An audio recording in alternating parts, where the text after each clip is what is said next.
Hai teman-teman, nama saya Wuhori dan dalam video ini kita akan mencoba mencari determinan suatu matriks dengan menggunakan ekspansi kofaktor. Mari kita simak videonya. Baik, sedikit membahas tentang matriks. Jadi matriks itu adalah susunan dalam bentuk persegi atau persegi panjang dari angka-angka atau objek matematika lainnya yang disebut dengan elemen atau entry matriks. Contohnya pada gambar di samping ini, A11, A12, A21, dan seterusnya adalah elemen atau entry matrix. Apa arti dari A11, A12 ini? A11 artinya berarti adalah elemen pada baris pertama dan kolom pertama. A12 berarti pada baris pertama dan kolom kedua. A21 berarti pada baris kedua dan kolom pertama, dan seterusnya. Misalnya A32 pada baris ketiga dan kolom kedua. Matriks M kali N terdiri dari M baris dan N kolom. Jika M sama dengan N, maka matriks inilah yang disebut dengan matriks persegi atau square matrix. Penjelasan selanjutnya adalah tentang determinan. Dalam matematika, determinan adalah fungsi bernilai skalar dari elemen-elemen matriks persegi. Determinan matriks A umumnya dilambangkan dengan det dalam kurung A atau hanya det A, atau A dalam tanda kurung yang biasanya digunakan untuk nilai mutlak. Determinan matriks persegi adalah sebuah angka tunggal. Angka tersebut mengandung sejumlah besar informasi tentang matriks itu. Angka tersebut langsung memberitahu apakah matriks tersebut bisa diinverskan tidak ya. Nah, determinan adalah 0 ketika matriks tidak memiliki inverse.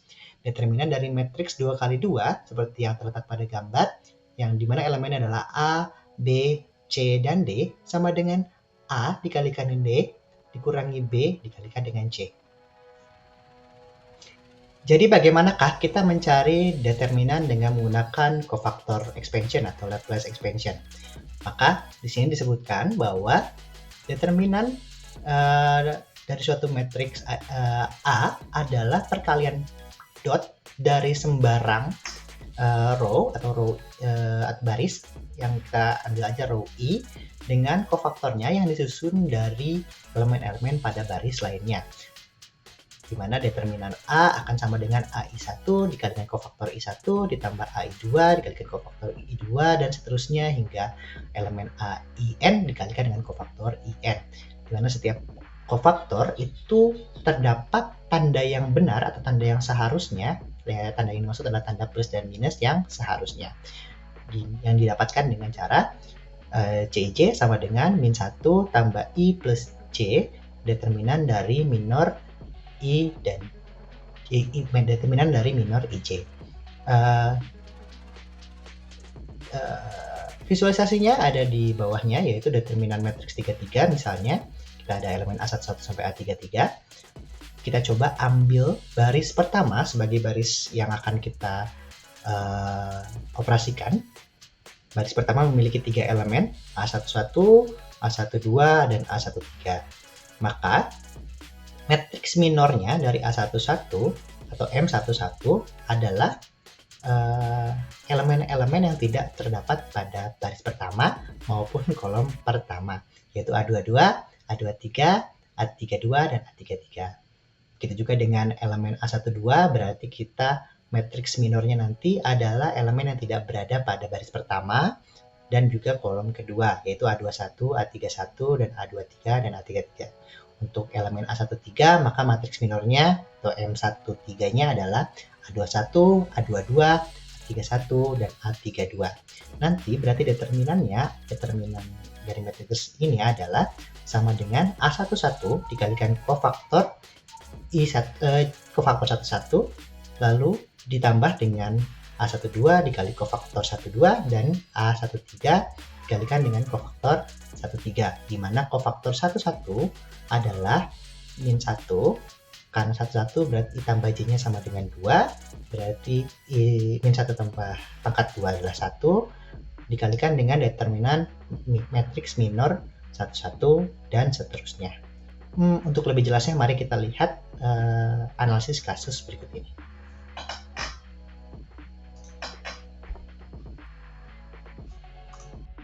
Baik, kita coba ya dengan contoh kasus. Misalkan kita mempunyai sebuah matriks B dengan elemen 1, 2, 3, 1, 2, min 3, 4, min 5, 6, 7, 8, min 9. kita coba melakukan kofaktor expand pada baris pertama, sehingga kita mendapatkan bahwa determinan B-nya sama dengan A11, yaitu 1, dikalikan dengan kofaktor 11, ditambah dengan A12, yaitu 2, dikalikan dengan kofaktor 12, ditambah A13 atau min 3, dikalikan dengan C13. Kita harus ingat bahwa kofaktor IJ sama dengan min 1, I tambah J dikali minor IJ-nya, di mana minor ini adalah matriks submatriks. Karena ini 3 kali 3, maka submatriksnya adalah 2 kali 2, submatriks di mana tidak ada, kita menghilangkan kolom I dan kolom J sesuai dengan kofaktor yang dituju. Misalnya kita akan hitung setiap kofaktor. Pada C11 berarti min 1 dipangkatkan dengan I tambah J, I-nya 1, J-nya 1 berarti 2. Kita akan kalikan dengan determinan dari matriks minor M11, di mana matriks minor M11 kita hilangkan kolom 1 dan kita hilangkan baris 1, kita dapatkan matriks minor 11 adalah min 5, 6, 8, min 9. Dengan menggunakan rumus AD min BC, maka kita sama dengan min 1 pangkat 2 adalah 1, untuk kita kalikan min 5 dikalikan dengan min 9 dikurangi 6 dikalikan 8, maka akan sama dengan 45 dikurangi 48, sehingga akan menghasilkan min 3. Itu adalah kofaktor 11. Begitu juga dengan kofaktor 12, kita lihat bahwa min 1 akan dipangkatkan dengan 3, karena 1 tambah 2 sama dengan 3, sehingga tandanya nanti akan jadi minus. Lalu dikalikan dengan determinan dari matriks minor 1, 2, yaitu 4, min 9, dan 4, 6, 7, dan min 9. Kita kalikan, berarti 4 dikali min 9 dikurangi 6 dikali 7, maka kita akan dapatkan min 1 dikalikan dengan min 36 dikurangi min 42 sama dengan 78. Lalu begitu juga untuk kofaktor 13. Sehingga kita masukkan lagi ke dalam rumus determinannya, maka itu kesamaan A11 1 dikali dengan min 3 C11 ditambah A12 2 dikalikan dengan kofaktor 12 yaitu 78 ditambah, kita lihat bahwa kofaktor 13 sama dengan A13 sama dengan min 3, kita kalikan dengan kofaktor 13 yaitu 67.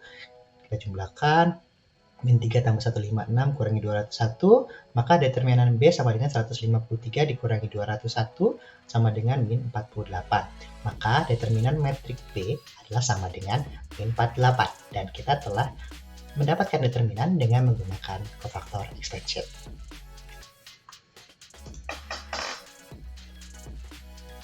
Baik teman-teman, sekian video saya membahas tentang mencari determinan matriks menggunakan kofaktor expansions. Saya juga masih belajar dalam hal ini. Video ini saya buat untuk membantu pembelajaran saya. Jadi kalau kalian masih pengen diskusi atau ada koreksi, boleh tinggalin komen di kolom komen. Kalau kalian suka dengan video ini, like.